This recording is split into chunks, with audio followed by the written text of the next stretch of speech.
একটু মনোযোগ দিয়ে শোনো। প্রথমেই বলে নিই, আজ যে মুভিটা দেখতে যাচ্ছ সেটা এতটাই টুইস্টে ভরা যে শেষের দিকের প্রতি মিনিটে মিনিটে তোমার রক্ত হিম হয়ে যাবে। আমি চ্যালেঞ্জ দিয়ে বলছি, তোমরা কেউই মুভির শেষটা কল্পনা করতে পারবে না, কারণ এই মুভি এতটাই অস্থির যে তোমার এই 30 মিনিট কখন যে শেষ হয়ে যাবে তা টেরই পাবে না। শুধু এটাই বলি যে এই মুভি আমার দেখা one of the best crime thriller movie, যেখানে একজন রাইটার তার উপন্যাসে যা লেখে তাই সত্য হয়ে বাস্তবে ঘটতে থাকে। একদম লাইভ ভাবে তার প্রত্যেকটা লেখনী অক্ষরে অক্ষরে মিলে যায়। কিন্তু এই কাজ অসম্ভব। মানুষ কি কখনো ভবিষ্যৎ দেখতে পায়? পায় না তো। তাহলে এই রাইটার কিভাবে সব জানে? এই জটিল রহস্য এবং মানুষের খুনের সাসপেন্সের উত্তর দিতে আজ নিয়ে এলাম রিপিট মুভির এক্সপ্লেনেশন। তো চলো শুরু করা যাক।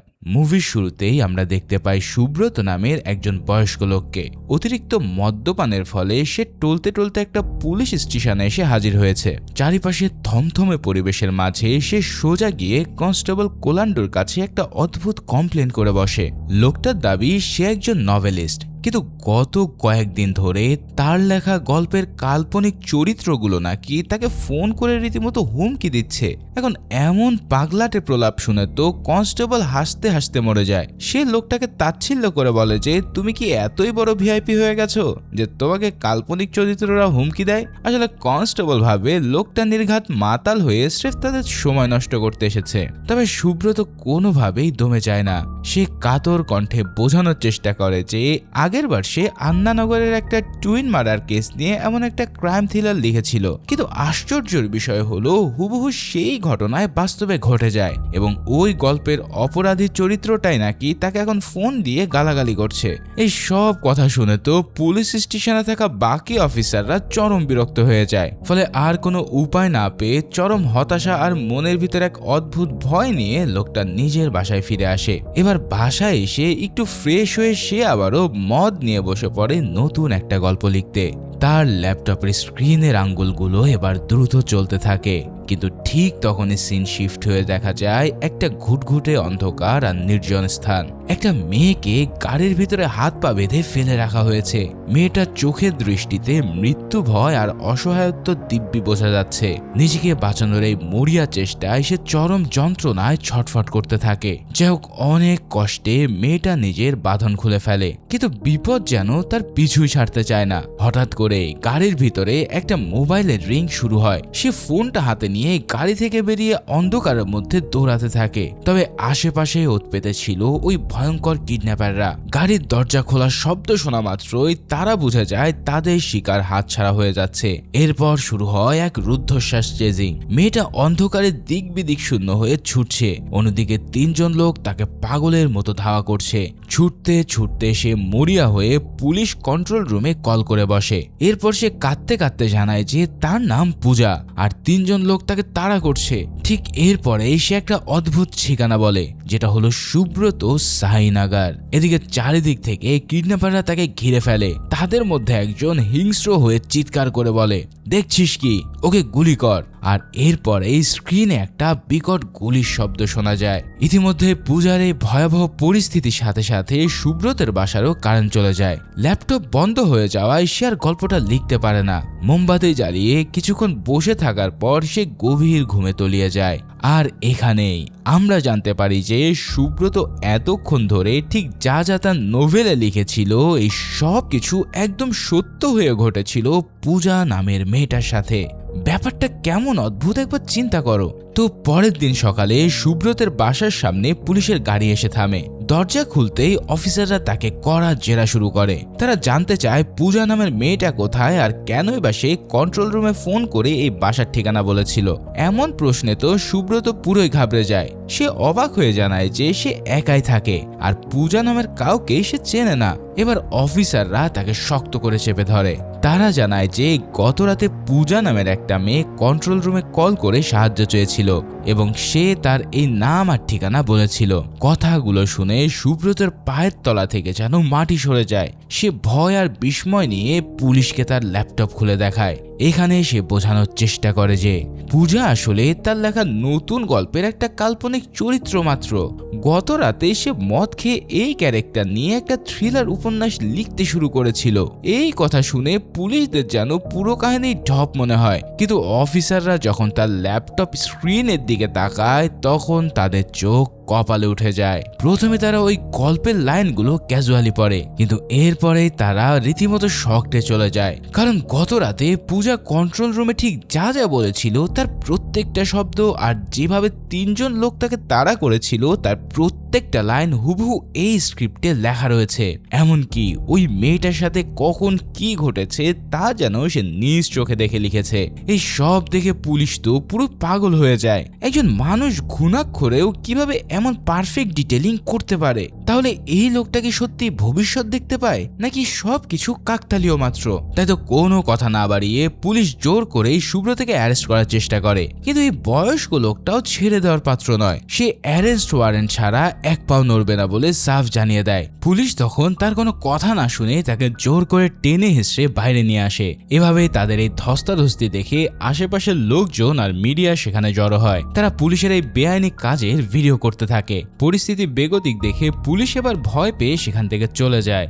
মানে কি আর বলবো, মুভি শুরুতে এমন সাসপেন্স হবে আমি তা নিজেও ভাবিনি। কিন্তু মনে রেখো, আসল মাইন্ড গেম তো কেবল শুরু হলো। যাই হোক, এদিকে শহরের অন্য প্রান্তে আমরা দেখতে পাই ডিজিপি আশাকে। সে তার পুলিশ ফোর্সকে ইলেকশনের আগে করার নির্দেশ দিচ্ছে, কিন্তু ঠিক তখনই তার কাছে সুব্রতকে অ্যারেস্ট করা সে ভাইরাল ভিডিওটা এসে পৌঁছায়। এখন বিনা ওয়ারেন্টে একজন সিনিয়র সিটিজেনকে অ্যারেস্ট করায় সে চরম বিরক্ত হয়, যার ফলে সে ওই অফিসারকে নিজের কেবিনে ডেকে আনলে সেই অফিসারটা নিজের আত্মপক্ষ সমর্থন করে কন্ট্রোল রুমের সেই কল রেকর্ডটা প্লে করে। প্রথম দিকের রেকর্ডিং শুনে ডিজিপি তেমন একটা রিয়াকশন দেয় না, কিন্তু এরপরে যখন মেয়েটা কাঁদতে কাঁদতে বলে আমি পূজা, তখন আশার কপালে বিন্দু বিন্দু ঘাম জমতে থাকে। কারণ এখানে যে পূজা নামের মেয়েটার কথা বলা হয়েছে সে আর কেউই নয়, বরং সে হচ্ছে ডিজিপি আশার একমাত্র আপন মেয়ে। নিজের মেয়ের কণ্ঠ স্পষ্ট শুনে তার বুকের ভিতরটা ধক করে ওঠে। তার পুরো পৃথিবী যেন মুহূর্তে ওলটপালট হয়ে যায়। সে পাগলের মতন পূজার নাম্বারে কল করে, কিন্তু ফোন সুইচড অফ। এরপর খোঁজ নিয়ে জানা যায় যে গত রাতের অফিস পার্টির পর পূজার বাসায় ফেরেনি। কি বুঝতে পারছো তো, রাজ্যের সবচেয়ে পাওয়ারফুল পুলিশ অফিসারের মেয়ে নিখোঁজ। তাই তো সে উন্মাদ হয়ে ওই অফিসারকে নির্দেশ দেয় যে কোনো মূল্যেই সে লেখককে তুলে আনার জন্য। ইতিমধ্যে পুলিশ আবারও সুব্রতর বাসায় হানা দেয়। এবার আর কোনো কথা নয়, সরাসরি তার মাথায় বন্দুক ঠেকিয়ে তাকে টেনে নিয়ে আসা হয়। লোকটার মুখে তখন চরম আতঙ্ক, কিন্তু এই বিভৎস দৃশ্য মিডিয়ার ক্যামেরায় ধরা পড়ে আর পুরো দেশে শুরু হয়ে যায় তোলপাড়। ফলে খোদ মুখ্যমন্ত্রীর অফিস থেকে আশার কাছে কড়া ধমক আসে এবং লেখককে ছেড়ে দেওয়ার নির্দেশ দেওয়া হয়।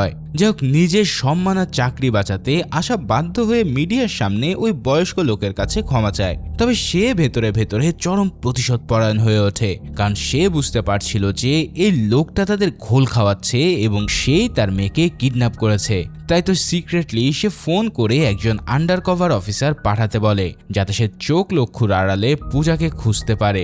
আর ঠিক এখানে এন্ট্রি নেয় agent Vikram Kumar. Undercover officer হিসেবে তার শার্প অ্যাটিটিউড দেখে বোঝা যায় যে এই কেস নিয়ে সে কতটা সিরিয়াস। সে আশাকে সাফ জানিয়ে দেয় যে এই ইনভেস্টিগেশনের পুরো কন্ট্রোল থাকবে তার হাতে, যার ফলে কেউই তাকে কোনো ধরনের প্রশ্ন করতেই পারবে না, কারণ তার কাজ করার স্টাইল সবার চেয়ে আলাদা। তো বুঝতেই পারছো যে বিক্রম কোন লেভেলের অ্যাটিটিউড নিয়ে কাজ করতে চলেছে। এবার মুভির সিন শিফট হয় আবারও সেই রাইটারের রুমে। কনস্টেবল কোনাল্ডো তাকে কড়া পাহারায় রেখেছে, কিন্তু তার ভিতরেও হঠাৎ করে লেখক তার ল্যাপটপে নতুন কিছু টাইপ করতে শুরু করে। এবার কনস্টেবল উকি দিয়ে দেখে যে সে লিখছে, মেয়েকে হারিয়ে ডিজিপি আশা এখন একজন আন্ডারকভার অফিসারকে নিয়োগ দিয়েছে, যার নাম বিক্রম কুমার। ভাই রে ভাই, এই সিন যে আমাকে কোন লেভেলের গুজবাম দিয়েছে তা ভাষায় প্রকাশ করার মতো নয়। কোনাল্ডো নিজেও এই লেখা পড়ে পুরোই থ হয়ে যায়, কেননা এখানে কেউই তো জানতো না যে বিক্রম নামের কেউ এখানে আসছে। তাহলে এই মাতাল লেখক কিভাবে এত ইনফরমেশন জোগাড় করলো? সে সাথে সাথে আশাকে ফোন করে বিষয়টা জানিয়ে দেয়। এখন প্রশ্ন হচ্ছে, এটা কোন লেভেলের সুপার পাওয়ার? আশা কিংবা পুলিশ কেউই এই রহস্যের আগামাথা কিছুই বুঝে উঠতে পারছে না। তাই তো ডিজিপি মনে করে যে এই লোকটার মানসিক স্ট্যাবিলিটিটা আগে চেক করা দরকার, কারণ এমনও হতে পারে যে সে কোনো হাইপার মেন্টাল হেলথের কারণে এমনটা করছে। তাই এখন এই কাজটা করার জন্য আশা দায়িত্ব দেয় বিক্রমকে। এরপর সুব্রতকে চেক আপ করার জন্য একটা সাইকিয়াট্রিস্ট পাঠানো হয়। তবে ডক্টর তাকে চেক করার পর বিক্রমকে কল করে এমন এক রিপোর্ট দেয় যা শুনে তার মাথা নষ্ট হয়ে যায়। ডাক্তার জানায় যে লোকটার ব্রেন একদম নর্মাল, কিন্তু তার ক্রিয়েটিভ অংশটা অবিশ্বাস্যভাবে অ্যাক্টিভ। সে হয়তো ইএসপি বা এক্সট্রা সেন্সরি পারসেপশন নামের এক অদ্ভুত রোগে ভুগছে, যার মাধ্যমে মানুষ ভবিষ্যতের ঘটনা আগেই দেখতে পায়। তার মানে কি এই মুভিটা কোনো সুপার হিরোর কাহিনী হতে যাচ্ছে? আরে দাঁড়াও, একটু অপেক্ষা করো, কারণ এমন একটা রহস্যের জালে তুমি ইতিমধ্যে ফেসে গেছো যা শেষ পর্যন্ত না দেখলে তুমি ধরতে পারবে না। তবে এখনো যারা ভিডিওটা দেখছো তারা দ্রুতই বিনামূল্যে একটা লাইক করে দাও, আর সাবস্ক্রাইব করা না থাকলে অবশ্যই সাবস্ক্রাইব করে রেখো।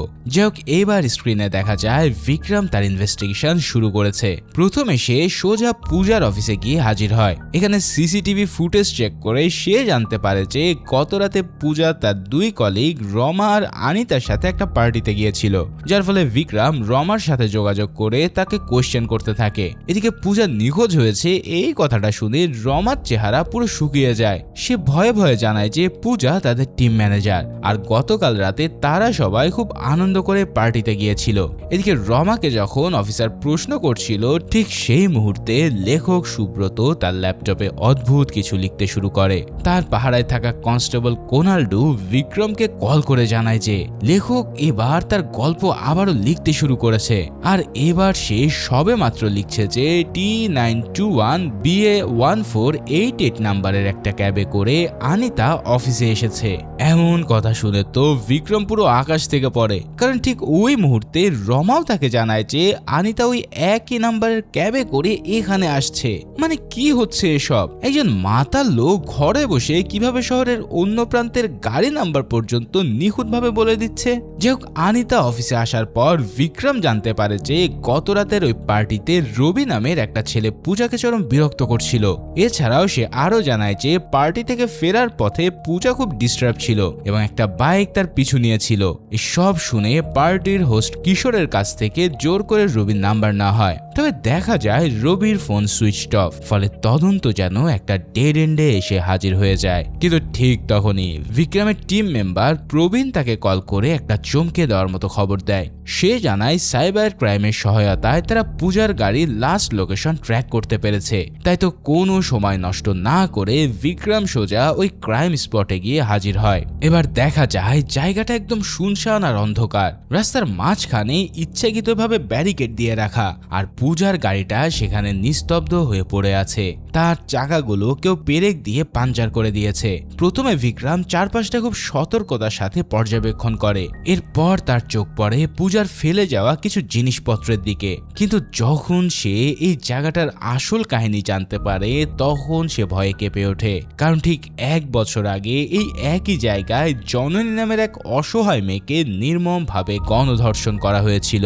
সেখানে কি বিভৎসতা ঘটেছিল তা ভাষায় প্রকাশ করা সম্ভব নয়। কিন্তু প্রশ্ন হচ্ছে, এত জায়গা থাকতে পূজা ঠিক এই অভিশপ্ত জায়গা থেকেই কেন কিডন্যাপ হলো? এটা কি নিছকই কোনো কাকতালীয় ঘটনা, নাকি কোনো মাস্টার মাইন্ডের ডার্ক সাইকোলজি? যাই হোক, ইতিমধ্যেই কনস্টেবল কোনাল্ডুর কাছ থেকে বিক্রমের কাছে একটা শিউরে ওঠার মতো কল আসে। কেননা লেখক তার ল্যাপটপে সবেমাত্র টাইপ করছে, মুখে মাস্ক পরা 3 জন লোক একটা মেয়ের লাশ ব্রিজ থেকে নদীতে ফেলে দিয়েছে। এমন ভয়াল কথা শুনে বিক্রম পাগলের মতন ওই ব্রিজের দিকে ছুটে যায়। সেখানে পৌঁছানোর পর এক জেলের কাছ থেকে তারা জানতে পারে সত্যি 3 জন লোক একটা ভারী বস্তা পানিতে ফেলে দিয়েছে। এটা শুনে বিক্রম দ্রুত ডুবুরি নামিয়ে শুরু করে দেয় সার্চিং, আর এরপর পরেই সত্যি সত্যি উঠে আসে একটা মেয়ের নিথর দেহ। ইতিমধ্যেই ডিজিপি আশা সেখানে উপস্থিত হয় এবং লাশটা যখন ধীরে ধীরে উপরে তোলা হয়, তখন আশার চোখ যেন ভয়ঙ্করভাবে বিস্ফোরিত হতে থাকে। কেননা নিজের চোখের সামনে নিজের মেয়ের লাশ দেখার মতন কষ্টের ব্যাপার আর দ্বিতীয়টি নেই। কিন্তু ঠিক তখনই ঘটে এক অভাবনীয় ঘটনা। কেননা বস্তা খোলার পর দেখা যায় মেয়েটি আসলে আশা নয়, বরং অন্য কেউ।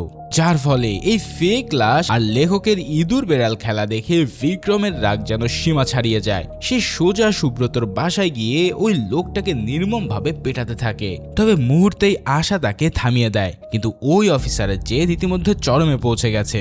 সে সুব্রতকে কড়া গলায় নির্দেশ দেয়, তুমি যদি সত্যি ভবিষ্যৎ দেখতে পারো তবে আমার সামনে বসে আগামীকাল কি ঘটবে তা লেখো। তবে এবার সুব্রত জানায় যে সে এইসব ভবিষ্যৎ কিছুই দেখতে পারে না। তার মনের কল্পনায় যা আসে তখনই সে এই উপন্যাস লেখে। কিন্তু বিক্রমের জেদের কাছে হার মেনে সে আবারও তার ল্যাপটপে গল্প টাইপ করতে শুরু করে।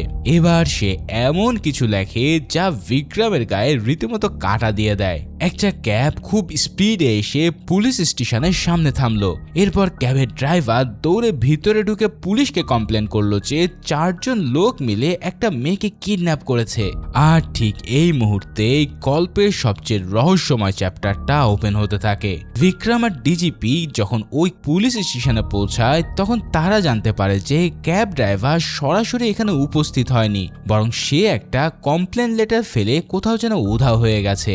এরপর তারা যখন চিঠিটা হাতে নেয় তখন তাদের চোখ কপালে উঠে যায়, কারণ এই চিঠিটা আজকের নয় বরং ঠিক 1 বছর আগের একটা পুরাতন কমপ্লেন লেটার। ওই চিঠিতে লেখা ছিল ক্যাব ড্রাইভার রবির গাড়িতে করে জননী নামের একটা মেয়ে কোথাও যাচ্ছিল, কিন্তু রাস্তায় কিছু বখাটে ছেলে তাদের পথ আটকে মেয়েটাকে জোর করে তুলে নিয়ে যায়। কিন্তু এখানে সবচেয়ে বড় ধাক্কাটা খায় ডিজিপি আশা, কারণ চিঠির সাথে থাকা রবি নামের ড্রাইভারের ছবিটা দেখা মাত্রই তার চেহারা একদম ফ্যাকাশে হয়ে যায়। মুহূর্তে তার মাথা ভৌ ভৌ করে ঘুরতে থাকে, আর এরপর সে কাঁপতে কাঁপতে বলে ওঠে, এই লোকটা তো গত 1 বছর আগেই মারা গেছে। মুভি ঠিক এই জায়গায় এসে আমার নিজের মাথাও পুরো হ্যাং।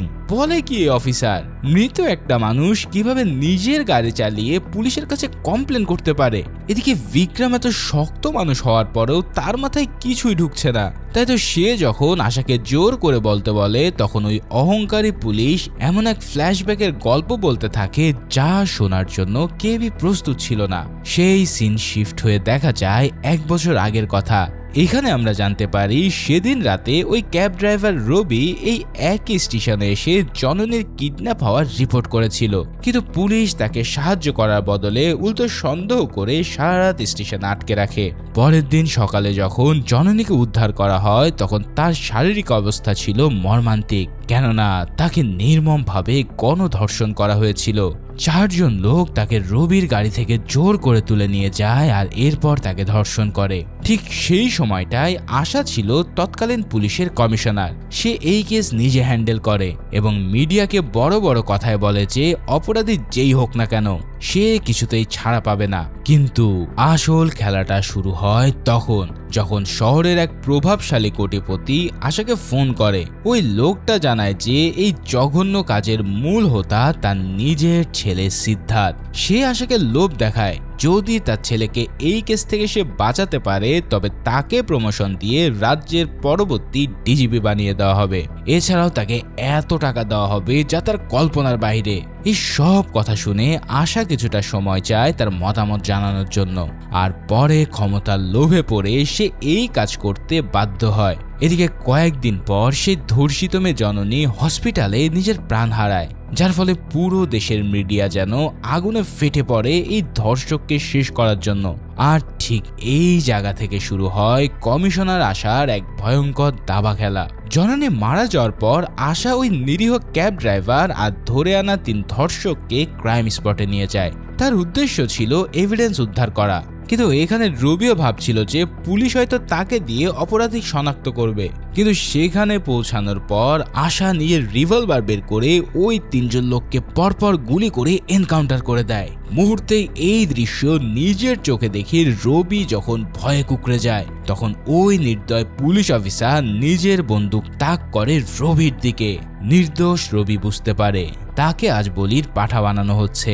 সে বাঁচার অনেক আকুতি জানায়, কিন্তু অফিসার আশা তার প্ল্যান অনুসারেই ওই বড় লোকের ছেলে সিদ্ধার্থের জায়গায় রবিকে হত্যা করে সবকিছু ধামাচাপা দেয়। আর এই পুরো ধর্ষণের কেস চাপিয়ে দেওয়া হয় ওই নিরাপরাধ ছেলে রবির ঘাড়ে। এভাবেই আশা নিজের পাপ লুকিয়ে সিদ্ধার্থকে বাঁচায় এবং ডিজিপি পদটা ছিনিয়ে নেয়। এই সব কথাগুলো বর্তমানে দাঁড়িয়ে বিক্রম যখন জানতে পারে তখন তার মাথা যেন পুরোই ব্ল্যাঙ্ক হয়ে যায়। সে পরিষ্কার বুঝতে পারে যে 1 বছর আগের ওই ফেক এনকাউন্টারের প্রতিশোধ নিতেই কেউ হয়তো এই মাস্টার প্ল্যান করছে। এখন আশা জানায়, আমার আগের কেসের সাথে এই কেস মিলিও না, জাস্ট তোমার দায়িত্ব হলো আমার মেয়েকে উদ্ধার করা। আর এই কথা শুনে বিক্রম কিছু না বলেই বেরিয়ে পড়ে। এরপর সে রবির কেস ফাইলটা ঘুটে ঘুটে দেখতে থাকে। তারপর সে সোজা চলে যায় তার পরিত্যক্ত বাড়িতে। এখানে এসে সে তেমন কোনো ক্লু খুঁজে পায় না, তবে সেখানে কেবলই পড়ে রয়েছিল রবির একটা পুরাতন ছবি। ইতিমধ্যে কনস্টেবল কোনাল্ডোর কাছ থেকে বিক্রমের কাছে আবারও একটা কল আসে।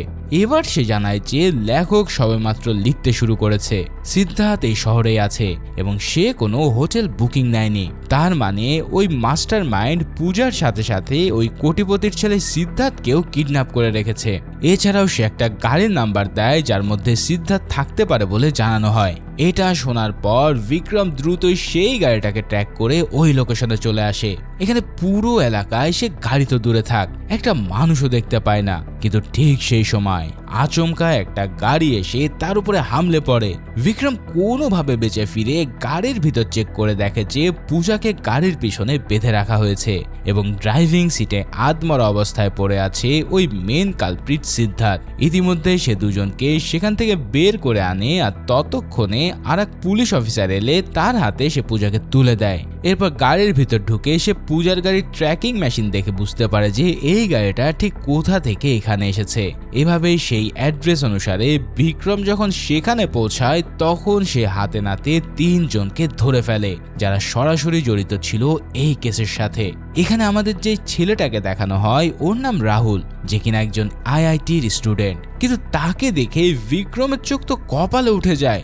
আরে এ তো সেই 1 বছর আগে মরে যাওয়া রবি। বিক্রম যেন নিজের চোখকে বিশ্বাস করতে পারছিল না, এই কাহিনী কিভাবে সম্ভব। কিন্তু বিশ্বাস করো, মুভির পরের টুইস্টগুলো এতটাই শকিং যে তুমি রীতিমতো পাগল হয়ে যাবে। আসলে সুব্রত নামের ওই মাতাল লেখকের কোনো ভবিষ্যৎ দেখা সুপার ন্যাচার ছিলই না। এই সব কিছু ছিল টেকনোলজি এবং মস্তিষ্কের এক ভয়ঙ্কর খেলা। রাহুল জানায় যে সে পুরো ছকটা এমনভাবে সাজিয়েছিল যাতে পুলিশ ভাবে ওই লেখক আসলে ভবিষ্যৎ দেখতে পায়। আর এই কাজ করার জন্য সেই লেখককে ব্ল্যাকমেল করে তাকে দিয়ে পুরো নাটক সাজিয়েছে। সে সুব্রতর কানে একটা সিক্রেট হিয়ারিং ডিভাইস বা ইয়ারপিস পরিয়ে দিয়েছিল। অন্যদিকে ডিজিপি আশার বাসায় লেখকের রুমে আর কিডন্যাপিং স্পটে গোপন পিনহোল ক্যামেরা সেট করে দেওয়া হয়, যার ফলে সে সবকিছু লাইভ মনিটর করছিল। কিন্তু ঠিক তখনই পুরো প্ল্যানের সবচেয়ে বড় মাস্টার স্ট্রোকটা আমাদের সামনে আসে। রাহুল জানতো পূজার এই হাই প্রোফাইল কেস যেই হ্যান্ডেল করুক না কেন তাকে পুলিশ ডিপার্টমেন্ট থেকে একটা স্পেশাল ফোন দেওয়া হবে। তাই তো সে আগে থেকেই ওই স্পেশাল ফোনটাতে একটা বাগ বা আড়িপাতার সফটওয়্যার ইনস্টল করে রেখেছিল। ফলে বিক্রম ওই ফোন থেকে যা যা কথা বলতো বা প্ল্যান করতো তার প্রত্যেকটা শব্দ রাহুল নিজ কন্ট্রোল রুমে বসে শুনতে পেত। আর সেই ইনফরমেশনগুলো সে কানে লাগানো ইয়ারপিসের মাধ্যমে রাইটারকে বলে দিত, যার ফলে লেখক রোবটের মতন সেগুলোই ল্যাপটপে টাইপ করতে থাকতো। আর এভাবেই একটা সাধারণ মাইক্রো ডিভাইস আর বাগড ফোন দিয়ে এই জিনিয়াস ছেলেটা পুরো সিস্টেমকে বোকা বানাচ্ছিল। ভাই রে ভাই, আমার বলার ভাষা একদম হারিয়ে গেছে এদের মাস্টার প্ল্যান দেখে। বলতে পারো এই মুভিটা আমার দেখা one of the best twisted movie. যাই হোক, বিক্রম যখন জানতে পারে যে সে পূজাকে কেন কিডন্যাপ করছে তখন রাহুলের ভেতরে চাপা কষ্ট আর ক্ষোভ যেন আগুনের মতন ফেটে যায়। সে জানায় যে ওই মৃত ক্যাব ড্রাইভার রবি তার আপন যমজ ভাই, তাই নিজের নির্দোষ ভাইকে ফেক এনকাউন্টারে মেরে ফেলার খবর শুনে তার পায়ের থেকে মাটি সরে গিয়েছিল। সে বছরের পর বছর এই অবিচারের বিচার চেয়ে মিডিয়ার পুলিশে দাঁড়ে দাঁড়ে ঘুরেছে, কিন্তু কেউ তার কথা শোনেনি। তাই তো ক্ষমতা আর দুর্নীতির দেওয়াল ভাঙতে সেই চরম পথ বেছে নিয়েছে। এরপর রাহুল বুক ফাটা কান্না নিয়ে বলতে থাকে তার উদ্দেশ্য পূজাকে মারা বা তার শারীরিক ক্ষতি করা ছিল না। সে শুধু ডিজিপি আশাকে বোঝাতে চেয়েছিল যে নিজের সন্তান হারানোর যন্ত্রণা ঠিক কতটা ভয়ঙ্কর হয়। অন্যদিকে সিদ্ধার্থের আসল দুর্বলতা ছিল এক ধরনের বিদেশি ড্রাগস। ফলে রাহুলের বন্ধুরা তাকে সেই ড্রাগসের লোভ দেখিয়ে খুব সহজে ফাঁদে ফেলে কিডন্যাপ করেছিল। তার মৃত ভাই রবির গায়ের ধর্ষক আর কিডন্যাপের যেই নোংরা কলঙ্কের দাগ লাগিয়ে দেওয়া হয়েছিল সেটাই মুছে ফেলা ছিল রাহুলের একমাত্র লক্ষ্য। তো ফাইনালি সবকিছু তো একদম পরিষ্কার হয়ে গেল, তাই না?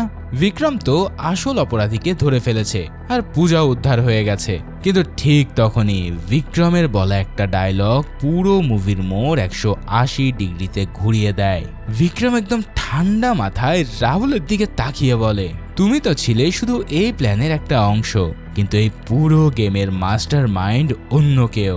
এবার যখন বিক্রম এই কথাটা বলে তখন ওই জিনিয়াস ছেলেটার চোখও পুরো কপালে উঠে যায়। পুরো কাহিনী জানতে সিন শিফট হলে দেখা যায় শহরের অন্য প্রান্তে ডিজিপি আশাকে। বিক্রম ফোনে তাকে জানায় যে ক্যাব ড্রাইভার রবি আর ওই কিডন্যাপার রাহুল আসলে যমজ ভাই। আর এই কথা শুনে আশার পাততল থেকে মাটি সরে যায়। কিন্তু ঠিক তখনই বিক্রম তাকে এমন একটা নির্মম সত্যের সামনে দাঁড় করায় যা শুনে আশার রক্ত হিম হয়ে পড়ে। সে জানায় 1 বছর আগে হসপিটালে জননী যখন আউট অফ ডেঞ্জার ছিল তখন আশা নিজেই চিফ ডাক্তারের সাথে হাত মিলিয়ে তাকে খুন করেছিল। কেননা জননী বেঁচে থাকলে সিদ্ধার্থের নাম ফাঁস হয়ে যেত আর আশার ডিজিপি হওয়ার স্বপ্ন আজীবনের জন্য মাটিতে মিশত। এই সব শুনে আশা ভয়ে ভয়ে জিজ্ঞেস করে, এইসব গেম প্ল্যান কে করেছে? জবে বিক্রম তখন চরম আক্রোশ নিয়ে বলে, এই সব কিছু করেছে জননীর প্রেমিক, যে কিনা একজন আইপিএস অফিসার, যার নাম বিক্রম। ভাই রে ভাই, জাস্ট চিন্তা করো, মুভির এই মোড়ে এসেছে এমন লেভেলের টুইস্ট রিভিল হবে তা দেখে আমি রীতিমতন শক। কি দিয়ে যে কি হতে যাচ্ছে এই পুরো বিষয়টা জানতে এবার আমাদের যেতে হবে ফ্ল্যাশব্যাকে। এখানে দেখা যায় দুর্ঘটনার ওই রাতে এয়ারপোর্টে জননীকে বিদায় দিতে এসেছিল তার প্রেমিক বিক্রম কুমার। নিজের ভালোবাসার মানুষকে শেষবারের মতন জড়িয়ে ধরে সে বিদায় দিয়েছিল, কিন্তু সে ঘুণাক্ষরেও ভাবেনি যে এটাই হবে তাদের শেষ দেখা। এরপর যখন সে পুরো কাহিনী জানতে পারে তখন সে সোজা চলে আসে হসপিটালে, কিন্তু হসপিটালে এসে ফিরে দেখে জননী আর নেই। নিজের চোখের সামনে তার প্রিয় মানুষটা হারিয়ে সে ভেতর থেকে একদম মরে যেতে শুরু করে। তাই তো নিজের ভালোবাসার নির্মম হত্যার প্রতিশোধ নিতেই এই ডিয়ারিং অফিসার এক মারাত্মক প্ল্যান সাজায়। কিন্তু প্রশ্ন হচ্ছে বিক্রম এই কেসে ঢুকলো কি করে? আসলে বিক্রম আগে থেকেই সব জানতো। মুভির একদম শুরুর দিকে আশা যখন পূজাকে খোঁজার জন্য একজন আন্ডারকভার অফিসার চেয়েছিল, ঠিক সেই সময় সুযোগ পেয়ে যায় বিক্রম। সে গোপনে আসল অফিসারকে কল করে ডিজিপি অফিসের নাম ভাঙিয়ে তার অ্যাসাইনমেন্ট 2 দিনের জন্য পিছিয়ে দেয়। ফলে আসল অফিসারকে সরিয়ে নিজেই ফেক আন্ডারকভার পুলিশ সেজে এই ইনভেস্টিগেশনে এন্ট্রি নেয় আমাদের মাস্টার মাইন্ড। মানে এই মুভির প্রত্যেকটা লাইনে লাইনে যেন খালি টুইস্ট আর টুইস্ট। যাই হোক, এবার বিক্রম সিদ্ধার্থের মুখোমুখি হয়। রাহুল তার ভাইয়ের মৃত্যুর প্রতিশোধের জন্য তাকে মেরে ফেলতে বলে, কিন্তু বিক্রমের প্ল্যান ছিল অন্য কিছু। তবে ওই বড় লোকের ছেলের চেহারায় কোনো অনুসূচনাই ছিল না। সে অত্যন্ত অ্যারোগেন্ট ভাবে বলতে থাকে যে তার মতন ধনী পরিবারের ছেলেদের জন্য জননীর মতন মেয়েদের সাথে মজা করা খুব সাধারণ ব্যাপার। সে চরম দম্ভ করে বলে যে তার বাবার টাকার জোরে যে কোনো পুলিশকে কিনে ফেলতে পারে, যার ফলে আজ পর্যন্ত তার কিছুই হয়নি। এরপর সে বলে জননী খুব ভালো ছিল, তার সাথে তার সময় কাটিয়ে অনেক মজা লেগেছে। আর এই একটা কথায় বিক্রমের ভিতরটা যেন পুরো খান খান হয়ে যায়। আর সে কোনো কথা না বাড়িয়ে সোজা সিদ্ধার্থের বুকে গুলি চালিয়ে তাকে লাথি দিয়ে নদীতে ফেলে দেয়। আর এরই মধ্যে দিয়ে জননীর আত্মা যেন এতদিনে কিছুটা হলেও শান্ত হয়। এদিকে বিক্রমের এই মাস্টারমাইন্ড গেম কিন্তু এখনো শেষ হয়নি। সে ডিজিপি আশার সাথে হওয়া সব কনভারসেশন আগে থেকেই রেকর্ড করে রেখেছিল। মুহূর্তের মধ্যেই ন্যাশনাল নিউজ চ্যানেলে ওই অডিও ক্লিপ ভাইরাল হয়ে যায়। তখন রাজ্যের মানুষ বুঝতে পারে যে যাকে তারা হিরো ভাবতো সেই হচ্ছে আসল খুনি। খোদ মুখ্যমন্ত্রীর অফিস থেকে তাই পুলিশের বিরুদ্ধে এনকোয়ারি এবং অ্যারেস্ট ওয়ারেন্ট জারি করা হয়। এদিকে নিজের মায়ের এমন ভয়ানক অমানসিক রূপ দেখে পূজা রীতিমতন শকড হয়ে পড়ে। তাই সে চরম ক্ষোভে তার জন্মদাত্রী মাকে ছেড়ে চিরতরে বিদায় নেয়। এভাবেই ক্ষমতার লোভে অন্ধ হয়ে যাওয়া একজন অফিসারের চরম পতন ঘটে। এই সব কিছু সহ্য করতে না পেরে অফিসার আশা তার নিজের রিভলভার দিয়েই আত্মহত্যা করে নেয়। আর ঠিক এই সিনের মধ্যে দিয়ে শেষ হয় রিপিট মুভির মাস্টারপিস স্টোরি। মুভিটা ভালো লেগে থাকলে অবশ্যই লাইক, কমেন্টস ও সাবস্ক্রাইব করতে ভুলো না।